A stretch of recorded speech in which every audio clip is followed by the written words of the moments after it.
ये जीएसटी क्या है? 1 जुलाई से भारत वस्तु और सेवा कर की शुरुआत करेगा।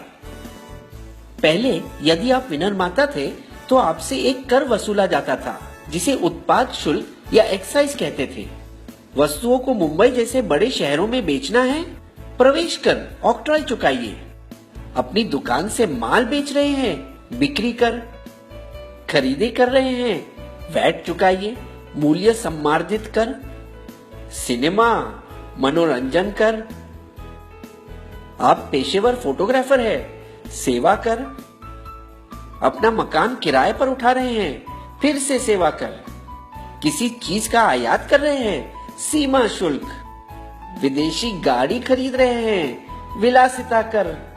कर कर कर। अमेरिका के संस्थापक पिताओं में से एक और $100 की नोट पर चमकते चेहरे बेंजामिन फ्रैंकलिन ने एक बार कहा था, जिंदगी में केवल 2 ही चीजें तय हैं, मौत और कर। हर एक सरकार अपने खजाने को भरने के लिए नए कर की इजाद करती है। अब भला और कौन सा कर मैं लाऊं? राजनीतिक विपक्ष पहले से ही बहुत देरी करवा चुका है। 160 देशों में भारत से पहले ही जीएसटी है। कुछ देशों में तो यह 1950 के दशक में ही आ चुका था। तो क्या हमें चिंता करनी चाहिए कि इसकी वजह से हमें ज्यादा कर अदा करने होंगे, या हमें खुशी होनी चाहिए कि कर कम होंगे? आइए देखें कि जीएसटी आपको और मुझे किस तरह प्रभावित करेगा। एक उदाहरण ले, मारुति स्विफ्ट पेट्रोल गाड़ी की मुंबई शहर में जीएसटी के पहले और जीएसटी के बाद।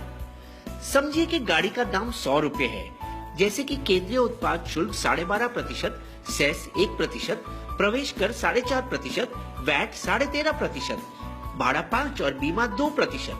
कुल मिलाकर दाम बनता है 143। अब देखिए जीएसटी के बाद वाली दुनिया में भाड़ा 5 और बीमा 2% तो रहेगा, और फिर होगा एक ही टैक्स जीएसटी, जिसे जोड़कर दाम बनता है 139, यानी 4% सस्ता। दिल्ली राज्य के अलग करों के वजह से यह दाम बढ़ेगा।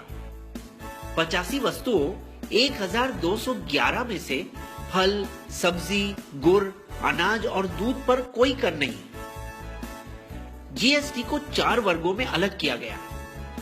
5% शक्कर, चाय, कॉफी, खाने का तेल। 12% मक्खन, मोबाइल फोन, प्रेशर कुकर। 18% बालों का तेल, साबुन, दंत मंजन, भारी तंत्र और कारखानों की कुछ वस्तुओं। 28% गाड़ी, फ्रिज, टीवी और ऐसी चीजों। इसके अलावा 28% वर्ग में सेस भी 1 से 3% होगा। हम भारत में यूरोप संघ की तरह एक साझा बाजार बना रहे हैं, जहां वस्तुओं को एक से दूसरे राज्य में भेजना आसान हो जाएगा।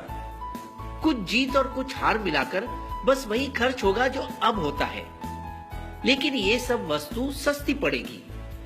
दंत मंजन, बालों का तेल और शैम्पू, गाड़ियां, बैटरी, फिल्मों और हवाई जहाजों के टिकटें, और कुछ जो महंगी होगी, TV, fridge, AC, laptop, ayurvedic औषधों, पेंट्स और आपका मोबाइल बिल। लेकिन सरकार को कुछ मुश्किल बातों का सामना करना पड़ा। पैराशूट बालों में लगाने का तेल है या खाना पकाने का? यदि ये खाना पकाने का तेल है तो इसे अनिवार्य वस्तु माना जाएगा और इस पर कम कर होगा 5%। विक्स की गोली दवाई है या मिठाई? किटकैट बिस्किट है या चॉकलेट? दवाई और बिस्किट पर कम कर लगेगा। तो आप पूछना चाहेंगे कि सरकार इतनी भली कब से हो गई जो कर घटा रही है? लेकिन वास्तव में सरकार और ज्यादा मालामाल होगी। जीएसटी के लागू होने के बाद भारत की अर्थव्यवस्था को 4.2% का फायदा होगा। जीएसटी से राज्यों के बीच अंदरूनी व्यापार बढ़ जाएगा।